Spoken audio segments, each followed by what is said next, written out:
Bonjour à toutes et à tous. Alors, je fais ce petit édito pour vous parler un peu de la situation pénale, en fait, en matière de politique pénale et puis de justice plus largement, parce qu'il n'y a pas que la politique pénale, pendant l'épidémie de Covid-19. Alors, il y a des mesures qui ont été prises parce que vous avez vu, les tensions sont extrêmement fortes dans les prisons. C'est ça qui attire un peu l'attention médiatique, parce que vous avez les surveillants pénitentiaires qui, comme les policiers, qui, comme beaucoup de soignants, qui, comme beaucoup de gens qui font de l'aide à la personne ou dans les EHPAD, n'ont pas évidemment de masque, de gel hydroalcoolique en quantité suffisante, de matériel de protection, ne peuvent pas être testés quand ils pressentent des symptômes. Et donc, c'est vous dire que pour les détenus, pour les personnes détenues, c'est pareil, si ce n'est en fait pire.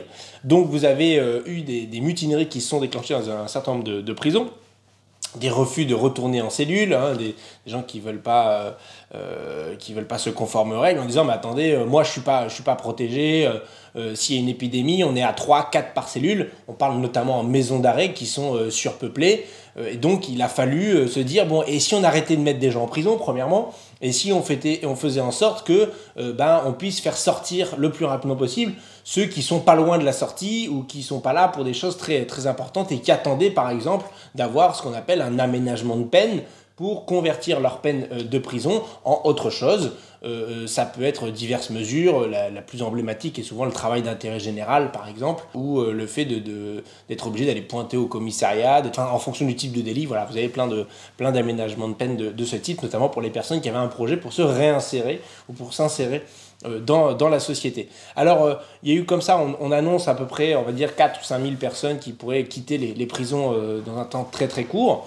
Et c'est une bonne nouvelle, sauf que pour qu'il y ait ce qu'on appelle de l'encellulement individuel, en tout cas, qui est le nombre de personnes détenues qui correspond au nombre de lits, enfin de places officiellement dans les prisons, c'est plutôt 14 ou 15 000 personnes qu'il faut sortir de prison. Donc vous avez, bien qu'il y ait un certain nombre de détenus qui aient quitté les établissements, la contrôleur générale des lieux de privation de liberté qui dit qu'il faudrait pousser le curseur d'un effort à 5 000, 6 000, 7 000 personnes supplémentaires à faire sortir dans un temps très court.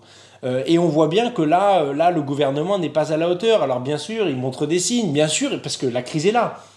Sous la pression des syndicats et des personnels pénitentiaires qui disent attendez, moi j'ai pas envie d'être exposé. D'ailleurs, il y a un surveillant pénitentiaire qui est décédé du Covid, et je lui présente mes condoléances ainsi qu'à sa famille, mais ça va sans doute se multiplier, malheureusement, parce que comme dans tout le reste du pays, sauf que vous avez des foyers de contamination où l'épidémie va très vite à se déployer. Un peu comme dans les EHPAD, vous avez des personnes dans un même lieu qui se croisent très souvent, d'une certaine proximité, promiscuité. Donc forcément, vous avez tous les ingrédients pour que l'épidémie se propage. Donc comment on peut faire ça? Parce que là, ils ont pris des ordonnances, il y a eu 4 ordonnances en matière de justice, des circulaires de politique pénale invitant les parquets à ne pas mettre des gens en prison ou à essayer d'en faire sortir, notamment par le biais des détentions provisoires, les gens qui sont là en attente d'un jugement. Et puis, il a été dit aux juges du siège, aux juges indépendants, aux juges d'application des peines notamment, et puis magistrats qui sont dans les formations de jugement, par le biais aussi des réquisitions du parquet, essayer de faire des alternatives à l'incarcération ou de prononcer le plus possible d'aménagement de peine, s'en remettant comme ça à faire en sorte d'augmenter le flux de dossiers qui est traité.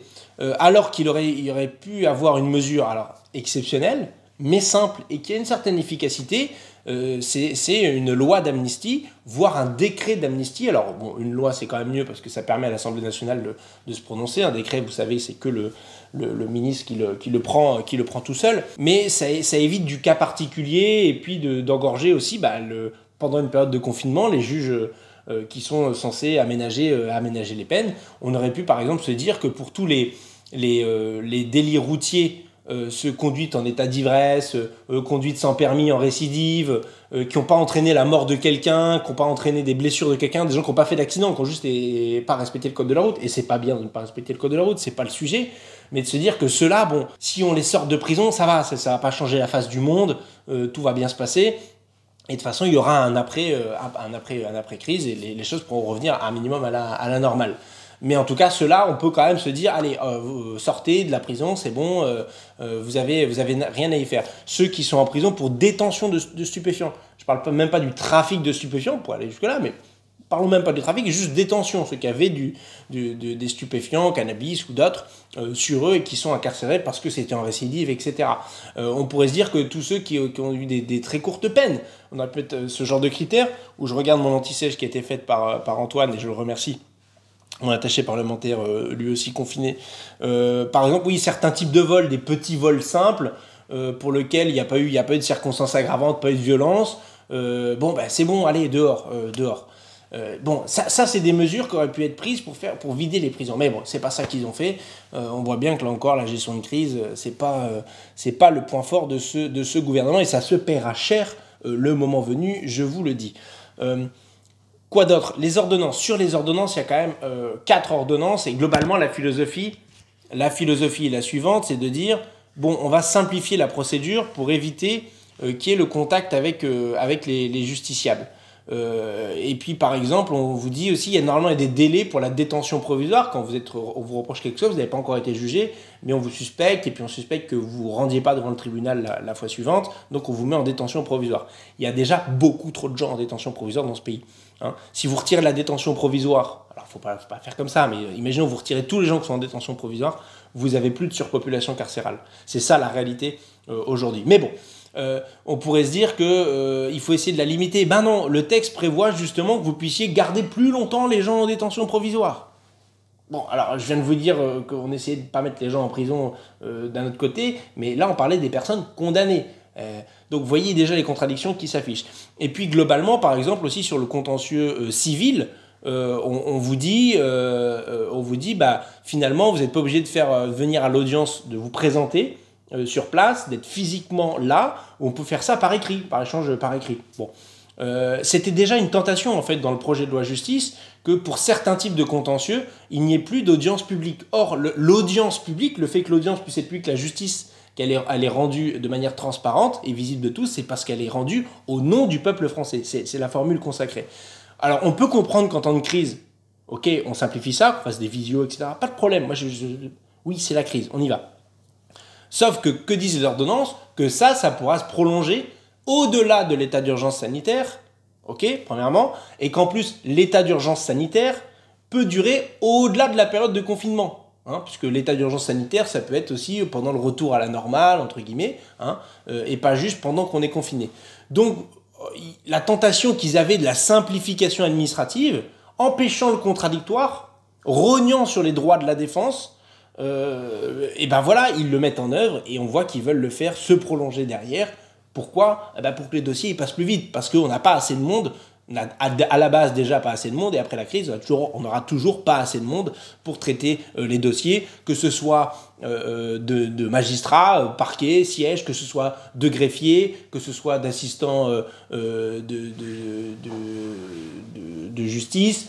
Enfin voilà, tous les personnels qui travaillent de près ou de loin au tribunal, les services pénitentiaires d'insertion et de probation, enfin bon, bref, tous les gens qui participent de la justice. Alors ce qui fait que il y a eu un excellent communiqué de presse du syndicat de la magistrature, et je reprends leur phrase de la fin. Ils disent, en gros, c'est comme si la chancellerie, le ministère disait « Nous avons vidé les tribunaux des parties », en gros, donc les gens, les avocats, tout ça, vu que c'est par écrit. Donc c'est bon les gars, greffiers, magistrats, etc., vous pouvez revenir travailler physiquement sur place. Alors il ne faudrait pas que ça se traduise non plus comme ça, parce que les injonctions contradictoires, voilà, ça suffit. Ça suffit. Bon, je vous ai fait ce petit topo du coup sur les prisons, les ordonnances, et je terminerai juste, parce que je suis déjà beaucoup trop long, en vous disant que y a aussi les violences policières qui continuent d'avoir lieu en la période, des gens qui se prennent des amendes pour non-respect, vous savez, du formulaire qu'il faut remplir, avec des trucs ubuesques. Enfin, moi, je vois circuler sur les réseaux sociaux du grand n'importe quoi. Donc, si vous êtes victime, enfin, si vous pensez être victime d'un arbitraire de la part de policiers qui auraient été un peu zélés sur la lecture de votre papier, je vous invite, vous allez sur avocat.fr.